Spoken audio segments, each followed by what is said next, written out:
इस तरह से पहचानेंगे आप कि जी स्टार्ट हो रहा है जब सी इंडिपेंडेंटली, सिर्फ सी अकेला खत्म हो रहा है। ये सी की डमी बन रही है, किसके साथ बन रही है? एज के साथ बन रही है, मतलब एज जहां पे खत्म हो रहा है वहां पे सी को आपने पहुंचा दिया। Hello everyone, this is Kamran Abdul Salam और हम स्टार्ट करने जा रहे हैं डमी एक्टिविटी का क्वेश्चन, राइट? अच्छा, डमी एक्टिविटी आप आइडेंटिफाई कैसे करेंगे उसको? डमी एक्टिविटी को पहचानेंगे किस तरह? तो मेरी बच्चों ज़रा बात सुनो ज़रा। इस तरह से पहचानेंगे आप कि जी स्टार्ट हो रहा है जब सी इंडिपेंडेंटली, सिर्फ सी अकेला ख़त्म हो रहा है, और फिर जे और के स्टार्ट हो रहे हैं जनाब सी और एच के ख़त्म होने पे। तो इसका क्या मतलब है? इसका मतलब यही है कि सी एक दफ़ा अकेला ख़त्म होगा, एक दफ़ा एच के साथ जाके ख़त्म होगा, राइट? तो इस तरह हमारी डमी एक्टिविटी बनेगी। अच्छा, ये क्वेश्चन मैंने नेक्स्ट स्लाइड पे भी मेंशन किया हुआ है और ये क्वेश्चन पूरा हैंड आउट आपकी डिस्क्रिप्शन में भी अवेलेबल है, ठीक? अच्छा, तो ये ज़रा इसका सोल्यूशन है और आप ज़रा देख लें इसको। हमने जनाब क्या स्टार्ट किया? हमने स्टार्ट किया एक्टिविटी ए। एक्टिविटी ए स्टार्ट हो गई।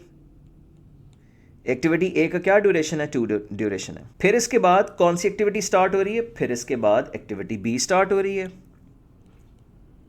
और बी का ड्यूरेशन भी 2 है। और यहाँ पे मैं मेंशन कर दूं कि नोड नंबर है 1, ठीक? तो मेरे बच्चों ज़रा सुन लो ज़रा ये बात। ए ख़त्म हो गया, बी ख़त्म हो गया और स्टार्ट हो गया, और इनके पहले कोई एक्टिविटी नहीं थी। अब सी को हम स्टार्ट करने जा रहे हैं। सी कब स्टार्ट हो रहा है? जब ए ख़त्म हो रहा है। अच्छा, चलो ए को ख़त्म करते हैं और हम क्या करते हैं? सी को स्टार्ट कर देते हैं। ये हमने सी को स्टार्ट कर दिया। सी स्टार्टेड और सी की ड्यूरेशन कितनी है? 6। फिर उसके बाद क्या करोगे? उसके बाद ये करोगे, डी को स्टार्ट करोगे। अच्छा, डी भी वहीं से स्टार्ट होगा जहाँ पे सी स्टार्ट हुआ। तो सी और सी कहाँ से स्टार्ट हुआ? जब ए ख़त्म हुआ इस नोड के ऊपर, वहीं से डी स्टार्ट होगा। D shell start when A finishes, right?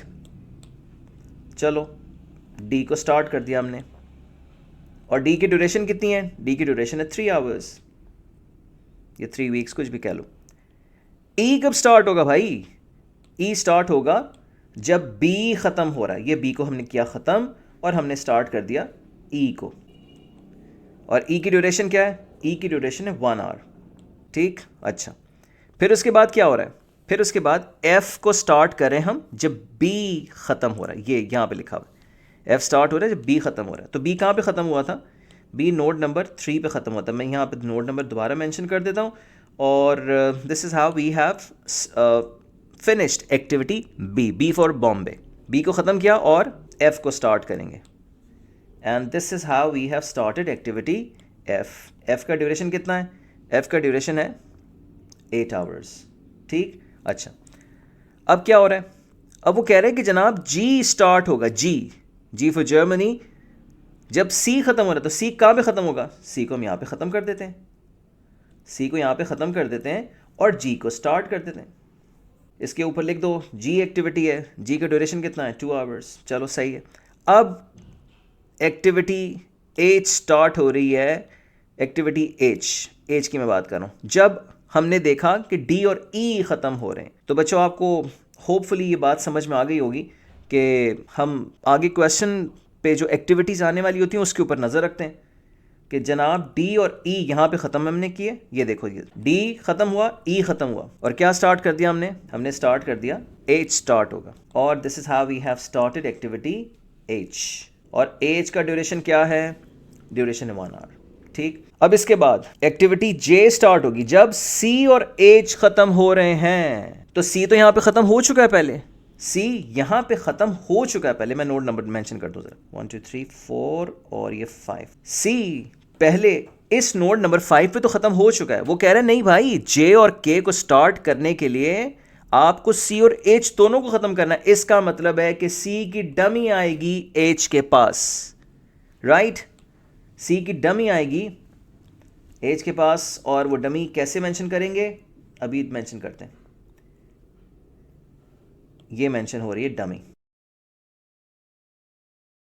I hope this is clear to everyone. ये सी की डमी बन रही है, किसके साथ बन रही है? एच के साथ बन रही है, मतलब एच जहां पे ख़त्म हो रहा है वहां पे सी को आपने पहुंचा दिया। अच्छा, अब जरा देखो, जी स्टार्ट होगा जब सी ख़त्म हो रहा है। Right.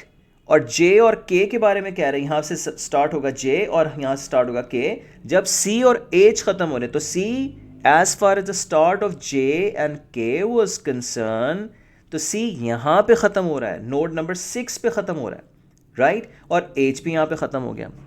I hope this is clear to everyone. दोबारा सुन लो कि एच एक्टिविटी यहाँ पे ख़त्म होगी और सी उसके साथ यहाँ पे ख़त्म हो रही है। अगर किसी को कन्फ्यूजन हो रही है वो पिछली वीडियो पे दोबारा जाए और दोबारा देख ले कि डमी एक्टिविटी बनती कैसे है और डमी एक्टिविटी को आइडेंटिफाई किस तरह करते हैं, डमी की पहचान क्या होती है। डमी की ये पहचान होती है, ये पहचान होती है कि सी एक दफ़ा अलग ख़त्म हो रहा है, सी एक दफ़ा एच के साथ ख़त्म हो रहा है। I hope this is clear to everyone. फिर यहाँ पे जब एच ख़त्म हुआ इस नोड नंबर 6 के ऊपर, तो फिर यहाँ से क्या स्टार्ट हो रहा था, यहाँ से स्टार्ट हो रहा था जे स्टार्ट हो रहा था और जे का ड्यूरेशन क्या था, 3 आवर्स। फिर आ जाओ मेरे साथ आगे, के कब स्टार्ट होगा, वो सेम सी और एच ख़त्म होगा जब, तो यहाँ पे as far as the start of K was concern C यहाँ पे ख़त्म हो रहा है, सी यहाँ पे ख़त्म हो रहा है, लेकिन सी इंडिपेंडेंटली यहीं पे ख़त्म हुआ था।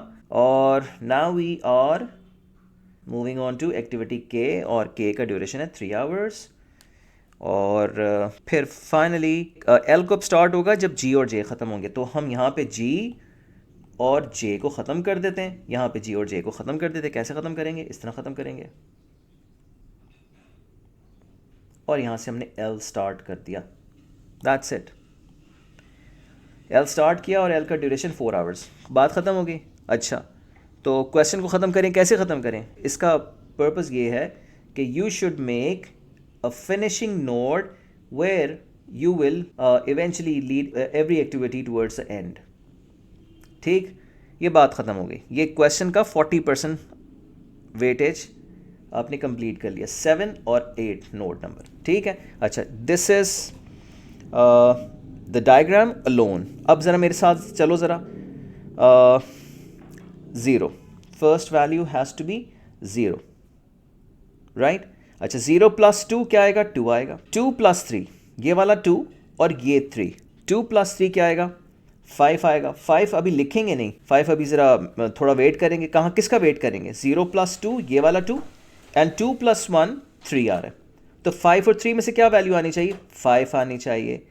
अच्छा, फिर 5 + 1 ये वाला 5 और ये वाला 1, 6 आएगा। लेकिन 6 आप लिखेंगे नहीं पहले, यहाँ पे क्यों नहीं लिखेंगे, क्योंकि मैंने कहा था the original node and the dummy node has to fit in with identical ESTs and LFTs, ठीक। 2 + 6 क्या होता है, 8 होता है। एक ऑप्शन है हमारे पास 8, एक ऑप्शन है हमारे पास 6, तो क्या वैल्यू लिखेंगे, बड़ी वाली वैल्यू लिखेंगे। 2 + 6, तो जो 8 यहाँ पे आया, यानी कि इस वाली नोड में आया, वही 8 यहाँ पे आप मेंशन करेंगे, ठीक। अच्छा, फिर 8 + 2 ये वाला 8 + 2 10 होता है, 8 + 3 11 होता है, तो इसमें क्या लिखेंगे, इसमें हम 11 लिखेंगे। फिर 11 + 4 15, 8 + 3 11, और आखिरी वैल्यू क्या है, 2 + 8 10, तो हम 15 11 या 10 में से क्या लिखेंगे, हम 15 लिखेंगे। और ये आपका ESTs पूरी हो गई, ये आपका प्रोजेक्ट का कंप्लीशन टाइम आपको मिल गया। और यही वाली वैल्यू अब लिखेंगे हम LFT में और वैल्यूज़ को सब्ट्रैक्ट करते हुए जाएंगे। अच्छा, 15 - 3 = 12। अच्छा, क्यों मैंने अंदर नहीं लिखा, क्योंकि मेरे पास मल्टीपल ऑप्शंस अभी भी अवेलेबल थे। 15 - 4 = 11। अच्छा, ये वाला 11, ये वाला 11 - 3 = 8। एक तीसरा ऑप्शन भी यहाँ पे अवेलेबल है, वो कौन सा है, आप ये कहेंगे मुझे सर 11 - 2 9 का ऑप्शन है, तो हम तीनों वैल्यूज़ को लिखेंगे। सबसे छोटी वैल्यू कौन सी है, सबसे छोटी वैल्यू 8 है, वो वैल्यू हम लिख देंगे इसके अंदर, 8 और 8। तो ये बात पूरी हो गई कि जो ओरिजिनल नोड है और डमी नोड है उसकी ESTs और LFTs आइडेंटिकल होंगी, ठीक है बच्चों। 8 - 6 2, अंदर नहीं लिखा, मैंने अभी वेट किया। 8 - 1 7, ये वाला 8, ये -6 = 2, और 8 - 1 7, 7 - 3, 7 - 3 क्या होगा, 4, तो क्या लिखेंगे, 2 लिखेंगे या 4 लिखेंगे, 2 लिखेंगे। 2 - 2 0। अच्छा, 7 - 1 6, ये वाला 7 और ये वाला 1 माइनस 6, और दूसरा एक ऑप्शन है क्या कि 15 में से 8 माइनस करेंगे तो हमारे पास क्या चीज़ आएगी, 7 वैल्यू आएगी। तो इसमें दोनों में से छोटी वैल्यू क्या लिखेंगे, 6 की वैल्यू लिखेंगे, और 6 माइनस 2 4, 0 एक ऑप्शन है और 4 एक ऑप्शन है, आप 0 लिखेंगे। तो दैट्स इट, क्वेश्चन ख़त्म हो गया। अब आपने क्या आइडेंटिफाई करना है कि क्रिटिकल पाथ क्या होगा। तो क्रिटिकल पाथ के लिए आप ज़रा देखें, वो वाली नोट्स देखें जहाँ पे EST और LFT बिल्कुल सेम है। या मैंने पहले बताया था कि जिस वैल्यूज़ को, जिन जिन वैल्यूज़ को ऑप्ट करते हुए फाइनल प्रोजेक्ट का टाइम आए वही आपका क्रिटिकल पाथ होता है। तो आपने C था, अच्छा यहाँ पे जब C तक आ गए थे तो फिर आपने ये वाली वैल्यू नहीं ली थी, आपने 8 + 2 नहीं किया था आपने, फिर आप नीचे आ गए थे क्योंकि J की वैल्यू आपने ऐड की थी। तो इसका क्रिटिकल पाथ क्या है, मैं ज़रा इसको रेस कर दूं। तो क्रिटिकल पाथ हमारा क्या है, that is A, C, J और L। अगर कोई बच्चा ये समझा कि सर G क्यों नहीं, तो बच्चा G इसलिए नहीं कि G की ड्यूरेशन थी 2 आवर्स। आपने 8 + 2 11 नहीं लिखा था, आपने यहाँ पे आए थे 8 + 3 11 लिखा था। I hope this is clear to everyone. और अगर बात नहीं समझ में आ रही तो प्लीज़ वीडियो को पॉज करो, दोबारा देखो, तुम्हें समझ में आ जाएगी। तो एक हमने क्वेश्चन पूरा कंप्लीट कर लिया डमी एक्टिविटी का। तो critical path is ACJL, and I hope this video is helpful. Thank you.